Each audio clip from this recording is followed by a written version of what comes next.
Hello students, in this lecture we discuss chapter number 9 concepts of revenue. First we discuss what is revenue. In the words of Dule, the revenue of a firm is its sale receipts or money receipts from the sale of a product. It is also called sale proceeds. Suppose एक factory है, ठीक है, एक factory ice cream का production करती है। ਉਹ factory daily 1000 ice cream ਦਾ production ਕਰਦੀ ਆ। ਅਗਰ ਉਹ ਫਰਮ ਉਸ ਆਈਸਕ੍ਰੀਮ ਨੂੰ ਸੇਲ ਕਰਕੇ, ਉਸ 1000 ਆਈਸਕ੍ਰੀਮ ਨੂੰ ਸੇਲ ਕਰਕੇ ਉਸਨੂੰ ਜਿਹੜੀ ਰੈਵਨਿਊ ਹੁੰਦੀ ਆ ਉਸਨੂੰ 5000 ਹੁੰਦੀ ਆ। ਜਿਹੜੀ ਅਮਾਊਂਟ 5000 ਆ ਉਸਨੂੰ ਕੀ ਕਿਹਾ ਜਾਂਦਾ ਆ? ਰੈਵਨਿਊ ਕਿਹਾ ਜਾਂਦਾ ਆ। ਦੈਟ ਮੀਨਸ ਇੱਕ ਫਰਮ ਜੋ ਪ੍ਰੋਡਕਸ਼ਨ ਕਰਦੀ ਆ ਉਸਨੂੰ ਜਦੋਂ ਮਾਰਕੀਟ ਵਿੱਚ ਜਾ ਕੇ ਸੇਲ ਕਰਦੀ ਆ, ਉਸ ਸੇਲ ਤੋਂ ਜਿਹੜੀ ਉਸਨੂੰ ਇਨਕਮ ਮਿਲਦੀ ਆ, ਅਰਨਿੰਗ ਹੁੰਦੀ ਆ, ਉਸਨੂੰ ਕੀ ਕਿਹਾ ਜਾਂਦਾ ਹੈ? Revenue. Next is concepts of revenue. Concepts of revenue has three variants: total revenue, marginal revenue and average revenue. First is total revenue. The revenue that a firm gets by selling a given quantity of product is called total revenue. That means total revenue is the sum of all sales receipts or income of a firm. Suppose ਇੱਕ firm ਆ, ਉਹ ਆਪਣੀ ice cream ਦੀ 1000 ice cream ਨੂੰ sale ਕਰਦੀ ਆ 5 rupees 'ਤੇ ਪਰ slab ਨੂੰ, ਠੀਕ ਆ। ਦੈਟ ਮੀਨਸ ਕਿ 1000 ice cream multiply 5 that is 5000 rupees. ਜਦੋਂ ਅਸੀਂ ਕੁਆਂਟਿਟੀ ਨੂੰ ਪ੍ਰਾਈਸ ਨਾਲ ਮਲਟੀਪਲਾਈ ਕਰਦੇ ਹਾਂ ਦੈਨ ਅਸੀਂ ਕੀ ਫਾਈਂਡ ਆਊਟ ਕਰ ਸਕਦੇ ਹਾਂ? Total revenue. ਟੋਟਲ ਰੈਵਨਿਊ ਕੀ ਹੁੰਦਾ ਹੈ ਕਿ ਇੱਕ ਫਰਮ ਆਪਣੀ ਗਿਵਨ ਕੁਆਂਟਿਟੀ ਨੂੰ ਗਿਵਨ ਪ੍ਰਾਈਸ ਦੇ ਉੱਪਰ ਜੋ ਸੇਲ ਕਰਕੇ ਜਿਹੜੀ ਉਸਨੂੰ ਇਨਕਮ ਹੁੰਦੀ ਆ ਉਸਨੂੰ ਟੋਟਲ ਰੈਵਨਿਊ ਕਿਹਾ ਜਾਂਦਾ ਹੈ। Quantity multiply price is equal to total revenue. Next is marginal revenue. Marginal revenue is the change in total revenue which results from the sale of one more or one less unit of output.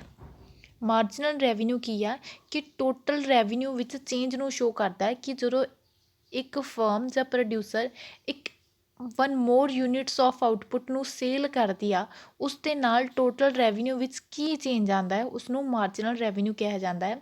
In order to calculate the marginal revenue either change in total revenue is divided by change in quantity of the product sold, or it is worked out by the deducting from the total revenue of n units that total revenue of n minus 1 units. Marginal revenue ਨੂੰ find out ਕਰ ਸਕਦੇ ਹਾਂ is equal to change in total revenue divided by change in quantity sold. Suppose ਇੱਕ firm ਆ ਉਹ 10 units ਨੂੰ solved ਕਰਦੀ ਆ 1000 ਰੁਪੀਜ਼ 'ਤੇ, ਦੈਟ ਇਜ਼ ਟੋਟਲ ਰੈਵਨਿਊ ਕਿੰਨਾ? 1000।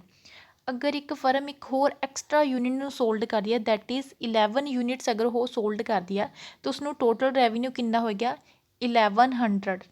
ਦੈਟ ਮੀਨਸ ਕਿ ਐਡੀਸ਼ਨਲ ਰੈਵਨਿਊ ਕਿੰਨੀ ਹੋਈ ਆ? That is 100 rupees. ਉਸਨੂੰ ਕੀ ਕਿਹਾ ਜਾਂਦਾ ਹੈ? Marginal revenue. ਦੈਟ ਮੀਨਸ ਕਿ ਇੱਕ ਐਕਸਟਰਾ ਯੂਨਿਟ ਸੇਲ ਕਰਨ ਦੇ ਨਾਲ ਟੋਟਲ ਰੈਵਨਿਊ ਦੇ ਵਿੱਚ ਕਿੰਨਾ ਚੇਂਜ ਆਇਆ ਉਸਨੂੰ ਕੀ ਕਿਹਾ ਜਾਂਦਾ ਆ? That is marginal revenue. Marginal revenue is equal to 1100 minus 1000 is equal to 100 rupees. Next is average revenue. Average revenue refers to revenue per unit of output sold. Average revenue ਕੀ ਆ ਕਿ ਅਸੀਂ output ਦੀ ਇੱਕ unit ਨੂੰ sale ਕਰਕੇ ਕਿੰਨਾ revenue ਮਿਲਦਾ ਹੈ ਉਸਨੂੰ ਐਵਰੇਜ ਰੈਵਨਿਊ ਕਿਹਾ ਜਾਂਦਾ ਹੈ। If total revenue is 1000 rupees and quantity ਕਿੰਨੀ ਆ? 100। ਦੈਟ ਮੀਨਸ ਕਿ 100 ਯੂਨਿਟਸ ਆਫ ਗੁੱਡ ਨੂੰ ਸੋਲਡ ਕਰਕੇ ਸਾਨੂੰ 1000 ਰੁਪੀਜ਼ ਮਿਲਦਾ ਹੈ।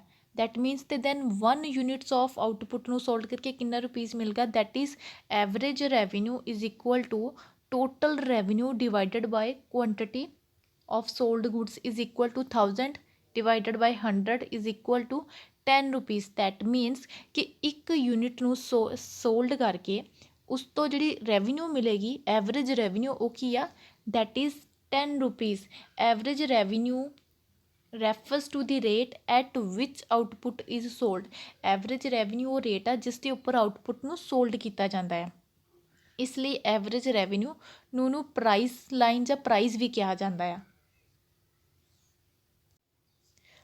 ਟੇਬਲ 1 ਦੇ ਵਿੱਚ total revenue marginal revenue and average curve of a firm ਨੂੰ ਸ਼ੋ ਕੀਤਾ ਗਿਆ ਹੈ ਸਪੋਜ਼ ਕਿ ਇੱਕ ਪਰਫੈਕਟ ਕੰਪੀਟੀਸ਼ਨ ਫਰਮ ਆ ਅੰਡਰ ਪਰਫੈਕਟ ਕੰਪੀਟੀਸ਼ਨ ਵਿੱਚ ਕੀ ਹੁੰਦਾ ਹੈ ਕਿ ਜਿਹੜੀ ਪ੍ਰਾਈਸ ਆ ਫਰਮ ਪ੍ਰਾਈਸ ਟੇਕਰ ਹੁੰਦੀ ਆ ਇਸ ਲਈ ਜਿਹੜੀ ਪ੍ਰਾਈਸ ਆ ਪਰਫੈਕਟ ਕੰਪੀਟੀਸ਼ਨ ਦੇ ਅੰਦਰ ਫਿਕਸਡ ਹੁੰਦੀ ਆ ਉਸ ਪ੍ਰਾਈਸ ਦੇ ਉੱਪਰ ਜਿਹੜੀ ਫਰਮ ਆ ਉਹ ਕਿਸੇ ਵੀ ਅਮਾਊਂਟ ਆਫ ਕੋਮੋਡਿਟੀ ਨੂੰ ਸੇਲ ਕਰ ਸਕਦੇ ਮੇ ਬੀ 20 ਯੂਨਿਟਸ 30 40 50 ਉਸ ਦੀ ਆਪਣੀ ਮਰਜ਼ੀ ਆ ਬਟ ਪ੍ਰਾਈਸ ਕੀ ਹੁੰਦਾ ਫਿਕਸਡ ਹੁੰਦਾ ਆ दैट मीनस कि प्राइस की है दैट इज़ ₹10 एवरेज रेवन्यू ਨੂੰ प्राइस भी किया जाता वो की है फिक्सड होंगी अंडर परफेक्ट कंपीटीशन ਦੇ ਵਿੱਚ ਇਸ ਲਈ ਇੱਕ ਫਰਮ ਆ ਕੋਈ ਵੀ ਕੁਆਂਟਿਟੀ 1 2 3 4 5 ਜਿੰਨੀ ਮਰਜ਼ੀ ਕੁਆਂਟਿਟੀ ਨੂੰ ਫਿਕਸਡ ਪ੍ਰਾਈਸ ਦੇ ਉੱਪਰ ਸੇਲ ਕਰ ਸਕਦੀ ਆ ਜਦੋਂ ਅਸੀਂ ਪ੍ਰਾਈਸ ਦੇ ਨਾਲ ਐਵਰੇਜ ਰੈਵਨਿਊ ਨੂੰ ਕੁਆਂਟਿਟੀ ਨਾਲ ਮਲਟੀਪਲਾਈ ਕਰਦੇ ਹਾਂ then we can find the total revenue and total revenue ਤੋਂ ਅਸੀਂ ਮਾਰਜਨਲ ਰੈਵਨਿਊ ਨੂੰ ਫਾਈਂਡ ਆਊਟ ਕਰ ਸਕਦੇ ਹਾਂ ਲਾਈਕ ਫਸਟ ਆਊਟਪੁੱਟ ਤੋਂ ਮਾਰਜਨਲ ਰੈਵਨਿਊ 10 ਆ सेकेंड तो 20 माइनस 10 दैट इज़ 10 थर्ड तो होना 30 minus 20 that is 10 40 minus 30 that is 10 and 50 minus 40 okay आएगा 10 दैट मीनस मार्जिनल रैवन्यू ਨੂੰ फाइंड आउट करने की कर सकता total revenue n units minus total revenue n minus 1 unit अगर एवरेज रैवन्यू कॉन्सटेंट होंगी आ दैन मार्जिनल रैवन्यू भी कॉन्सटेंट होंगी अगर ₹10 तो सेम आ एवरेज रैवन्यू तो मार्जिनल रैवन्यू भी सेम ही रहेगी मार्जिनल रैवन्यू की है is simply an addition to total revenue when one more unit of output is sold कि टोटल रैवन्यू में सिंपली एक एडिशन आ जो एक एक्सट्रा यूनिट में सोल्ड किया जाता है दैट मीनस कि जो फस्ट यूनिट सोल्ड किया ₹10 टोटल रैवन्यू होया सैकेंड यूनिट सोल्ड करके ₹10 का होर ऐड होया दैट इज़ टोटल रैवन्यू कितना हो गया 20 एक होर एक्सट्रा यूनिट सोल्ड किया एडिशन कितना होया 10 दैट मीन टोटल रैवन्यू कितना हो गया 30 in case price is constant that is AR अगर कॉन्सटेंट आ marginal revenue should also be constant constant marginal revenue implies constant addition to total revenue अगर marginal revenue constant आ that means कि total revenue में जो addition होएगा वो भी कॉन्सटेंट रेट पर होएगा दैट मीनस कि टोटल रैवन्यू इनक्रीज कर रही है बट कॉन्सटेंट रेट पर दैट मीनस इनक्रीज कितना हो रहा है 10 यूनिट्स का हो रहा next is what happen if average revenue is not constant under monopoly and monopolistic competition जी एवरेज रैवन्यू करव आ वो डिक्रीज करती है जो असी as more goods are sold जो ज़्यादा गुड्स में सोल्ड किया जाना तो average revenue curve prices decrease करती है in such situation we will have a table like the following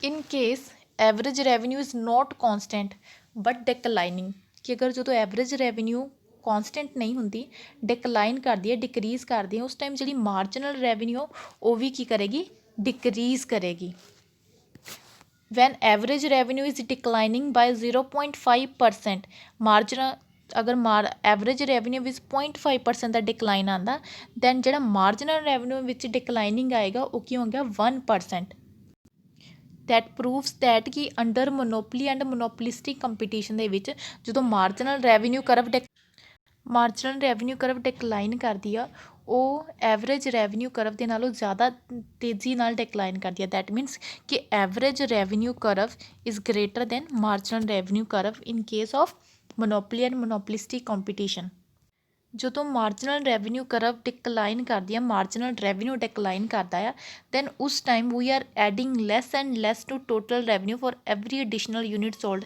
that means कि दैन टोटल रैवन्यू जो इनक्रीज तो करता है बट डिमिनिशिंग रेट के उपर दैट मीनस कि पहला फस्ट यूनिट सोल्ड किया टोटल रैवन्यू 10 सी क्योंकि मार्जिनल रैवन्यू 10 मिला एक एक्सट्रा यूनिट सोल्ड करने मार्जिनल रैवन्यू 9 होया टोटल रैवन्यू 19 होया एक होर एक्सट्रा यूनिट सोल्ड करना टोटल रैवन्यू में चेंज कितना दैट इज़ 8 एक होर एक्सट्रा यूनिट सोल्ड करना, टोटल रैवन्यू विच चेंज करना, दैट इज़ 7। दैट मीनस कि टोटल रैवन्यू विच इनक्रीज तो हो रहा बट डिमिनिशिंग रेट ते पहला 10 एडिशन होया, बाद विच 9, बाद विच 8, बाद विच 7 in case of monopoly and monopolistic competition दे विच। Next is can marginal revenue be zero और negative? It is clear from the following table. Yes, marginal revenue curve zero भी हो सकती है, मार्जिनल रेवन्यू जीरो भी हो सकती है, नेगेटिव भी होंगी है, पॉजिटिव भी होंगी है। Marginal revenue can be zero और even negative but only when price is declining as under monopoly and monopolistic competition. Monopoly तो मोनोपलिस्टिक कंपीटीशन के जो मार्जिनल रेवन्यू करव जीरो तो नैगेटिव भी हो सकता है जो प्राइसिस डिक्रीज करदियाँ। जो मार्जिनल रैवन्यू जीरो होंदा है, टोटल रैवन्यू उस टाइम इनक्रीज करना स्टॉप कर जाता है तो टोटल रैवन्यू उस टाइम मैक्सीमम होंदा है। जिस टाइम मार्जिनल रैवन्यू जीरो होंदा, टोटल रैवन्यू उस टाइम की होंदा मैक्सीमम होंदा। दैट इज़ इस टाइम देखो मार्जिनल रैवन्यू जीरो तो टोटल रैवन्यू कितना है, 4th यूनिट ऑफ आउटपुट ते 160। जो मार्जिनल रैवन्यू नैगेटिव हो जाता है तो टोटल रैवन्यू की करता है, डिकलाइन करना स्टार्ट कर जाता है। जो मार्जिनल रैवन्यू डिक्रीज करता है तो दैन टोटल रैवन्यू इनक्रीज करता बट डिमिनिशिंग रेट पर। दैट मीनस कि जो इनिशियली मार्जिनल रैवन्यू डिक्रीज करना स्टार्ट करता, टोटल रैवन्यू इनक्रीज करता बट डिमिनिशिंग रेट पर। जो मार्जिनल रैवन्यू जीरो होंदा है, टोटल रैवन्यू मैक्सीमम होंदा। जो मार्जिनल रैवन्यू नैगेटिव होंदा दैन टोटल रैवन्यू डिक्रीज करना स्टार्ट करता, दैट मीनस डिक्लाइन करना स्टार्ट कर जाता है। Next, we discuss relationship between total revenue, average revenue and marginal revenue with the help of diagram। A diagram ਦੇ ਵਿੱਚ ਟੋਟਲ ਰੈਵਨਿਊ ਕਰਵ ਸ਼ੋ ਕੀਤੀ ਗਈ ਹੈ ਐਂਡ B ਡਾਇਗਰਾਮ ਦੇ ਵਿੱਚ average revenue and marginal revenue curve ਨੂੰ show ਕੀਤਾ ਗਿਆ ਹੈ। ਫਿਗਰ 1 ਦੇ ਵਿੱਚ ਸ਼ੋ ਕੀਤਾ ਗਿਆ ਕਿ that total revenue curve has been increasing from point 0 to B। Total revenue curve ਵਿੱਚ ਇਨਕਰੀਜ਼ ਹੋ ਰਿਹਾ 0 ਟੂ B ਤੱਕ, ਉਸ ਤੋਂ ਬਾਅਦ ਉਹਦੇ ਵਿੱਚ ਡਿਮਿਨਿਸ਼ਿੰਗ ਕਰਨਾ ਸਟਾਰਟ ਕਰ ਦਿੰਦੀ ਆ।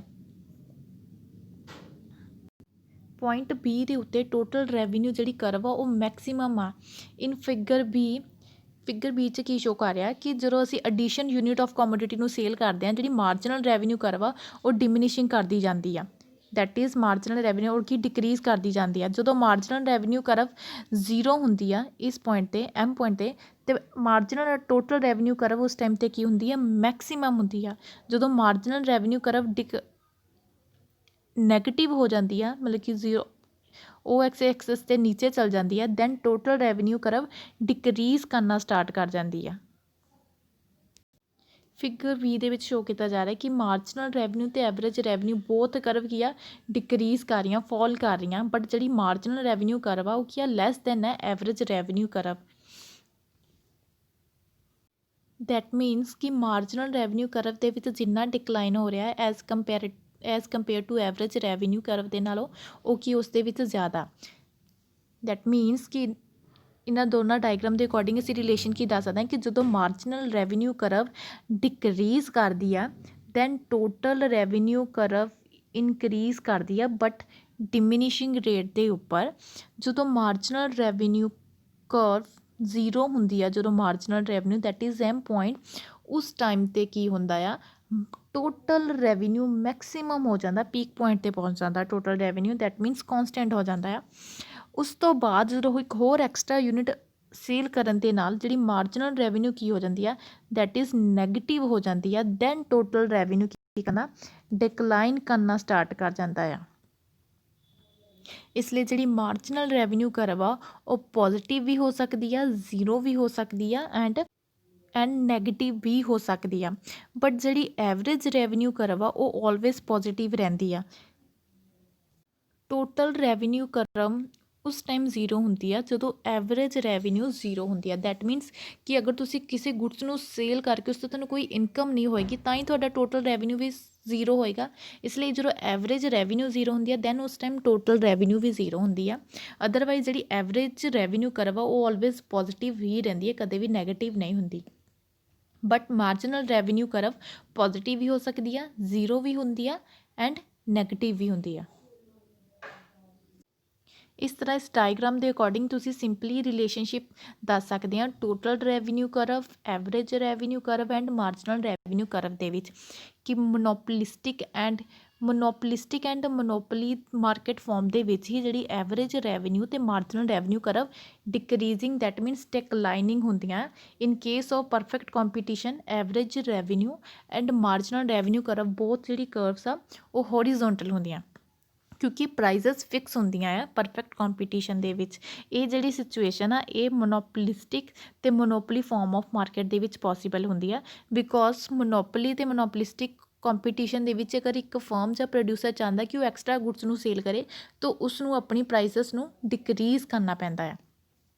ਇਸ ਲਈ ਜਿਹੜੀ ਮਾਰਜਨਲ ਰੈਵਨਿਊ ਕਰਵ ਆ ਉਹ ਐਵਰੇਜ ਕਰਵ ਦੇ ਨਾਲੋਂ ਲੈਸ ਨੀਚੇ ਆ ਬਿਕੋਜ਼ ਕਿ ਮਾਰਜਨਲ ਰੈਵਨਿਊ ਕਰਵ ਵਿੱਚ ਜਿਹੜਾ ਡਿਕਰੀਜ਼ ਹੁੰਦਾ ਆ ਉਹ ਮੋਰ ਦੈਨ ਹੁੰਦਾ ਹੈ ਐਵਰੇਜ ਰੈਵਨਿਊ ਨਾਲੋਂ।